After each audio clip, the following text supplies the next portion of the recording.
लढाई होते, पण अशा पद्धतीनं कोणी या देशात आतापर्यंत निवडणुका लढले नव्हते.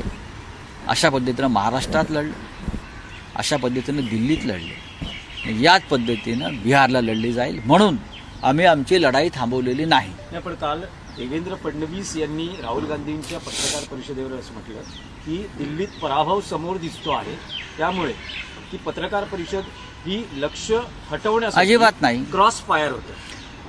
देवेंद्र फडणवीसांचा राष्ट्राचा अभ्यास कमी आहे. देवेंद्र फडणवीसांचा राष्ट्राचा अभ्यास कमी आहे.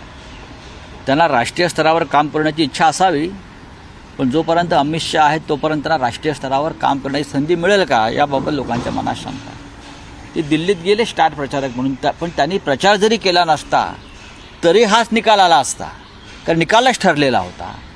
आता देवेंद्रजी म्हणतात कालची पत्रकार परिषद आणि राहुल गांधींनी उपस्थित केलेले मुद्दे,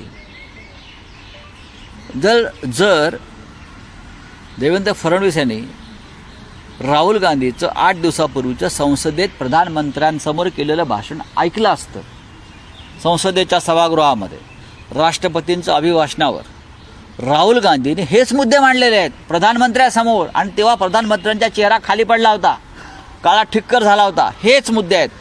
कशाप्रकारे बोगस मतदान केलं, कशाप्रकारे 39 लाख मतं वाढली, कशाप्रकारे प्रत्येक मतदारसंघामध्ये बूथ वाईज मतदान वाढवून घेतलं, कशाप्रकारे यंत्रणेवर दबाव होता याचे पुरावे, कशाप्रकारे प्रौढ मतदान जे महाराष्ट्रात नोंदलेलं आहे त्याच्यापेक्षा 40 लाख मतं जास्त मोजली गेली, हे सगळं प्रधानमंत्र्यांसमोर राहुल गांधी बोलले आहेत. बहुतेक